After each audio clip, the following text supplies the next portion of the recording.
Hello book lovers and welcome to Book Talk Radio Club. My name is Claire Perkins and today I'm talking to Book Talk Radio Club's Book of the Year winner, author Stephen M. Davis. I've read all 3 books in the time travel trilogy and I just love Rebecca. She has such a great personality. In A Way Back, which is the winner of Book Talk Radio Club's Book of the Year, she continues her journey from her teens into young womanhood. Again, she has to travel back in time for many different reasons, all of which have the purpose of righting wrongs and keeping destiny on track, even if that has some unfavourable consequences. Hi Stephen, first of all, welcome and thank you for coming on Book Talk Radio Club. Hello everybody, thank you very much Claire for inviting me and thank you for this fabulous honour and award. My pleasure. As I just said, I read all 3 books in the trilogy and absolutely loved them. Would you like to give Book Talk Radio Club listeners a brief overview of what happens in The Way Back?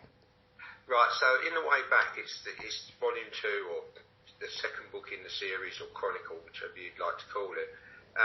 She's a little older and she's been to university, and as a result of that, as you would expect with university, she stepped from her childlike imaginative ways into adulthood.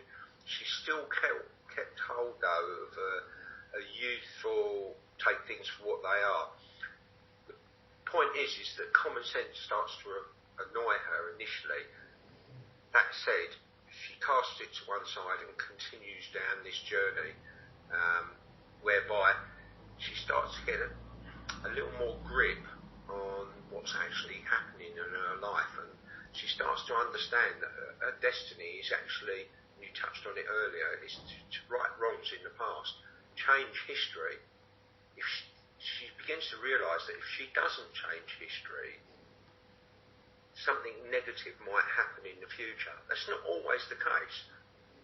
Invariably it is, and she starts to believe that actually she's part of the whole makeup of life, whereby she starts to think that every generation possibly had someone like Rebecca whose job was to find a doorway back through time and stop history taking an alternative and quite often negative direction. So I think that pretty much sums it up without it does. It does. I have to ask, of course, why time travel? What led you to writing time travel books? This is a question I've asked myself a lot of times. When I first started writing, recently I reflected back a long way to when I was 13 or 14, and I remember I had an American guy who was an English teacher at school, and he said to me, the way you put your words together, I had no doubt you'll write a book one day. It took me 50 years to get around to that. When I first retired, I was lucky to retire at 52, I started writing what I thought was appropriate for someone of my age, a manly sci-fi style book. Didn't suit who I was, didn't suit my voice. Well, I didn't have a voice, and I kind of shelved it. I wrote a whole book, it's 200,000 words for heaven's sake, it's 700 pages, and I shelved it and kind of forgot about it and went back to what I enjoy doing, which is painting and fishing and getting my shit from Mother Nature. I dream in the middle of the night, and it wasn't like normal dreams, within 15 seconds you've forgotten 50% of it, within 5 minutes it's all you've got is scraps. This was as if I'd just watched a film. And I got up at 2 o'clock in the morning on a piece of watercolour paper. I started scribbling down notes, got up, started writing, and Rebecca's story just unfolded in front of me. I never expected for 1 minute that it was going to be time travel. It unfolded that way, and it's almost as if Rebecca was telling me what to write. And I've touched on this previously. Yeah, I'm going to talk to you about that afterwards. That's amazing. Stephen, let's start from the beginning and talk about Rebecca and the Spiral Staircase. This is book 1 in the series. When Rebecca's parents move to a Gothic mansion in the north of England, she sets off exploring the 26 acres. On one of these jaunts, she finds a Victorian key that opens the door to a ramshackle summer house. Inside, she finds an old spiral staircase, which is the start of her adventures through time. Without giving away too much, what is her first adventure? Okay, so as you said, she uncovers this forgotten for generations, spiral staircase. In a tiny little room at the back of the derelict summer house. Rebecca being Rebecca, intrepid, fearless, a go-getter, she thinks, okay, I'm going to investigate. She climbs the spiral stairs and she very quickly comes to a door, opens the door into a pitch black room, can't see a hand in front of her face. Again, Rebecca being Rebecca, pushes her shoulders back, takes a deep breath, thinks, I want to know more, steps inside. As she does, the door pulls from her grip and slams almost as if it was slamming shut on its own. Frozen to the spot, she closes her eyes and all she can hear is her heart beating in her chest. Seconds later, the room fills with sunlight and she's in a 1850s bedroom, young lady's bedroom, and there's a woman calling her, and calling her by name, as if she knows her. Seconds later, this 1850s beautiful, gracious woman called Meredith greets her and treats her as if she's her daughter. Wonderful. That's pretty much it, without giving too much away.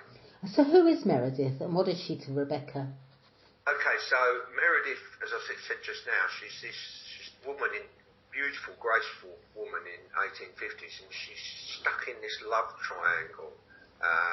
She's living in the summer house with her daughter, Rebecca, living on scraps of food, while her husband, a marriage of convenience, George, is living in the main house, and he has this living lover called Millicent Black, a very unsavoury character with a checkered past. Rebecca immediately starts to set about changing Meredith's life. Meredith instantly becomes really important to Rebecca. You know, when you go through life, you meet these people and you just know they're going to be in your life forever. Yes. And this seems to be the case with Meredith, who goes on to become her muse, her guardian angel, her guiding light when she gets stuck on her journeys further into the book. She always turns to Meredith. How on earth, I have to ask this, because I did think it to begin with, can a middle-aged guy, sorry about that, so I'm more than middle-aged, get into the head of a 15-year-old girl? I mean, I know from reading your blog that you asked the question, could the spirit of Rebecca be telling her story through me? What's all that about? Tell me about that. No, that's fine. This is a question I've asked myself a lot because it's not commonplace. And to be fair, perhaps as recent as the 80s or 90s, a guy of my age writing from the perspective as Rebecca starts out, 15-year-old girl, and then moves into womanhood, would be probably frowned upon. Things changed. I think, excuse me, Harry Potter, J.K. Rowling, obviously writing from the perspective of a 14-year-old girl guy, kind of changed people's views on what's okay. For me, I had a guy come to me, and he was a spiritualist, quite a well-known one, and not particularly into this sort of stuff. And he said, excuse me asking, I've read your book, he said, and it's fantastic. He said, you seem to understand the way a young girl's brain would work. He said, have you ever had a near-death experience? And I said, well, when I was actually 16, I was in a house fire, and I was actually on that either side of the fence where touch and go, you know. Did I step over the other side? I believe I did. You know, the doctors suggested it was for 9 minutes. They told my parents I was unlikely to survive. I did. He then went on to say that he believes I picked Meredith's spirit up while on the other side and I'm telling her story.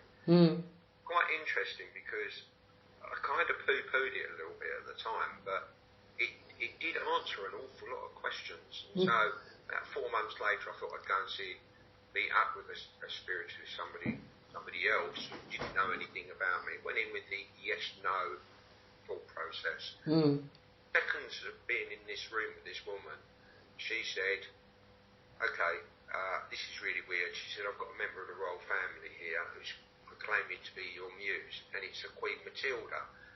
You could have knocked me over with a feather. I'd written a chapter the day day before on Rebecca having an occasion with Queen Matilda in the 12th century, a real Scottish, English, British queen. Yeah. And I'm like, I still don't know where I'm sitting with this, but it does answer an awful lot of questions. Rebecca, Beyond All Reason, A Greener Planet is the third book in the trilogy. Now, I believe it's the last, but we'll go through that. There's a very clear message in Beyond All Reason, isn't there? Perhaps you'd like to tell Book Talk Radio Club's listeners about that. Well, it's quite interesting because I knew I wasn't finished after I'd finished A Way Back, and I left it for quite a long time in the scheme of things, several months before I started writing the third book in the series. I never knew I had no concept of what was going to happen, where Rebecca was going to go. All right. It was as if she led me, and the further I went into it, the first step was, without being too much of a spoiler, she took me way into the future to show me our planet devoid of humanity. Mother Nature was surviving very well without us. It became very clear to her that it was post-global warming. We'd destroyed the planet. Humans had vanished from existence. Right. Mother Nature had bounced back. So without giving too much away, it's, her journey then is to tell people today, actually, single-use plastic, fossil fuels, all of those things that we're hearing an awful lot about. Something I was interested in, but I wouldn't say I was a flag waver. Yeah. I've become so because of Rebecca. I mean, she certainly goes on some amazing time travel adventures in Beyond All Reason. Where does she travel to? You said she goes far into the future. Where else does she travel to? Okay, so she very quickly realised that by way of her journeys, as they unfold in the book, that actually this greed clock that we're on, where we continue to need stuff in our life, irrespective of the consequence, probably started at the cradle of civilization, where people started a community, and as a result of having a community, people were judging other people by their possessions. And so she stumbles her way back to meet the original Rebecca, who mentioned in the Bible, in Genesis, and it's not a religious journey, it's a journey of existence, if you like, and slowly and gradually she's able to, with the help of this original Rebecca, put plans in place to stop humanity going down this damnation road of self-destruction. Amazing. You kindly sent me the paperback of Rebecca's book. This illustrated novel is a light-hearted look at Rebecca's world and the way she sees the wonders of our beautiful planet. The illustrations themselves are really beautiful, and you in fact drew them, didn't you? I mean, you're obviously a very talented man, writer and an artist. It was my pleasure. When did you start drawing? Sorry? When did I start drawing? Yeah, how old were you? Well, evidently, when I was a little tiny child, I'm talking 2, 3, 4 years old, I wasn't a sleeper. And my dad used to comfortably leave me sitting up at o'clock in the morning with pens and paper drawing. And I was drawing Disney characters and all sorts. I then went on to continue to draw as an outlet for my artistic temperament. Something interestingly I applied to, evidently according to my wife, to my cooking. I'm a freestyle cooker, chuck that in, see how it works. Pretty much how I paint as well. Yeah. She actually said she was at one of her choir meetings, bless her Jackie, and she said, if I didn't know Steve any better, she said a 60-year-old guy sitting at home painting pictures of fairies, pixies and elves. I'd have to raise an eyebrow. She said, but that's Steve for you. And Rebecca's given me that opportunity to go down that alternative route to human being and express the way I actually see Mother Nature and the way she sees it as well. So it's really a light-hearted look. It's aimed at perhaps young parents with their young children. They can take them. It's 31 individual stories. The idea is to get them off their laptops and computers and phones and get them out exploring Mother Nature. And seemingly it works because of the response I've had from readers and what they've said. You know, one guy said to me, "Oh, thanks, Steve." He said, "I've had to take my daughter over Hatfield Forest. She's 7 years old." He said, "And I wasn't allowed to take my mobile phone with me because if I had my mobile phone, Fairies, Pixies and Elves wouldn't show them to me because the game would be up because I could take a photograph." So that's what I wanted to achieve. Right. Well, it seems like you've achieved it. So who is your target audience for the trilogy? Did you have a type of reader in mind when you sat down to write the series? Sorry, did what? Did you have a type of reader in mind when you sat down to write the series? When I sat down to start writing, the way it all unfolded, it was really about me expressing this story and perhaps maybe Rebecca's story. I didn't have a target audience, and still to this day, I can't categorise.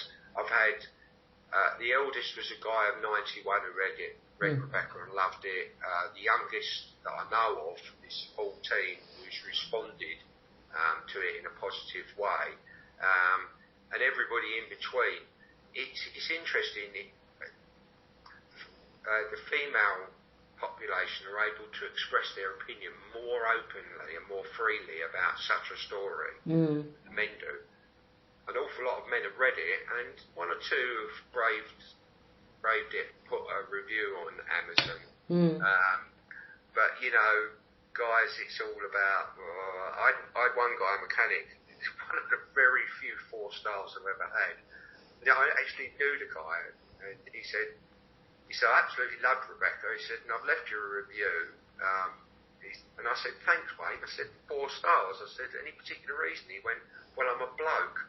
He said, "Give a book like this 5 stars, even though it is."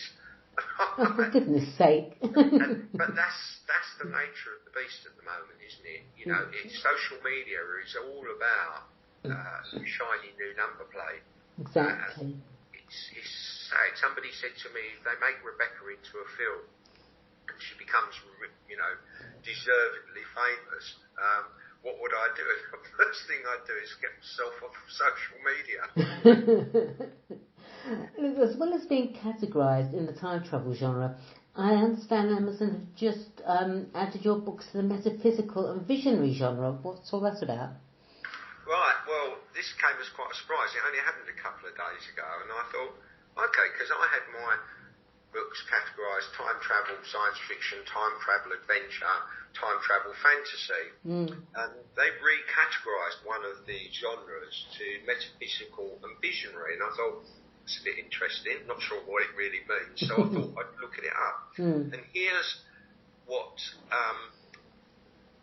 Oxford Dictionary's thesis of metaphysical and visionary. A metaphysical explanation of beauty and goodness relating to the poetic style of John Donne, George Herbert and other early 17th century English poets who used consciously intellectual language and elaborate metaphors that compared dissimilar things, categorised by somebody of unusually acute foresight and imagination. And I took that as a massive compliment. It's quite interesting. It goes back to something I said earlier, Dr. Venkat, whereby he said, Rebecca, I think in his review, he said, Rebecca seamlessly moves from her left brain to her right brain and back again. Yeah. This was intentional. And clearly it would seem that metaphysical visionary kind of fits in with that. There's a lot of messages in my book, as I'm sure you realise yourself. Very much so, yeah. About, you know, we are in control of our own destiny. Yeah. And it's also about what you do and how it impacts on those around you. Yeah. And if I'm honest, that was the main reason for me writing. Having grown up with bless her my mother, who was a schizophrenic, alcoholic, and an abusive one, I understood from a very young age how my mum's behaviour not just impacted on me, but everybody else around her. Yeah. And then the way people then subsequently behave towards her, and how that impacts on other people around her. Absolutely. Now, I understand that Rebecca has become a permanent fixture in Amazon's 100 bestsellers list. Congratulations, that's wonderful. For authors listening in, what would you put your success down to? I think it's been quite a slow journey. I mean, it's over a month now she's been in that top 100 in all three of her genre categories, and more often than not in the top 30 or 20. I think I got a lot of good reviews very early doors when Rebecca and the Spiral Staircase came out, which inspired me to write the second book and then subsequently the third, and her light-hearted look at the world. Social media has been a big platform. I think people like yourself, you've inspired me. Some of your ideas and suggestions for Book Talk Radio Club have been second to none, and I've said this freely many times. As independently published authors, we do sometimes need a pat on the back from people. Yeah. And when you get it from industry professionals such as yourself, it inspires you to push that little bit harder. And I would say to other authors out there, whether they're just starting out, they've lost their way a little bit, you just need to keep thinking of a new angle, because your book could be the best book in the world. If people are not seeing it in front of them, they're not going to read it and they're not going to know. Absolutely. You can have 100-star reviews, but unless the world is seeing that, they're not going to find it on their own. Once you can get into that top 100, then people click on your chosen genre, and they'll see your book come up as recommended by Amazon because it's a bestseller. I've lost my way a number of times in the last couple of years, not really knowing where I was going or what I was doing. But I think, you, amongst others, have been a catalyst for me to push a little bit harder with Rebecca. Thank you. And don't be fearful of saying to people, look, if you've got a great review, tell people, Absolutely. I've got a great review, read it, It's not boasting. Sorry? It's not boasting. People might want to hear the book and find out about the book. You're not boasting by not saying anything about it. You may stop someone from learning something or enjoying something. It's very important, and thank you for the kind compliments. I know, it's a pleasure. I mean, it's definitely, we're on this two-way road all the time, and you read the Celestine Prophecy and people are sent into your life to open doors for you. It's whether you are able to appreciate those doors that have been opened in front of you. Exactly. And how you take a step forward. Exactly. Stephen, have we heard the end of Rebecca? I mean, I hope not. She's become, like Harry Potter, a real person to me, and I'm sure to many of your fans. Right, so when I finished Beyond All Reason, I thought, okay, that's a conclusion. I want to say unwittingly left the door ajar. I actually said at the end of the book, this is the end, and it really is this time. But about 2 chapters from the end, I've left a door open for another dimension. Right. Where Rebecca's kind are living the ones through the generation, and having not written a single word other than on social media for a good few months now, she's starting to call me again, and she's saying my story isn't finished yet, and I kind of am aware of that.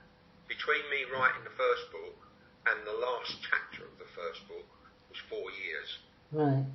So I'm open to the subliminal suggestions that I'm getting in a part of my brain which I hadn't previously used for expression. Lastly, and of course most important, where can Book Talk Radio Club's listeners purchase your wonderful books?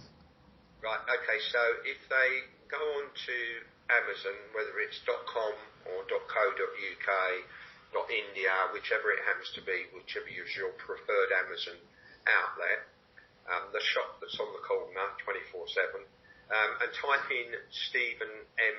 Davis, and that's Stephen with a PH, M. Davis. It'll come up. Rebecca and the Spiral Staircase will come up straight away, top of the list. On .com, probably not so readily,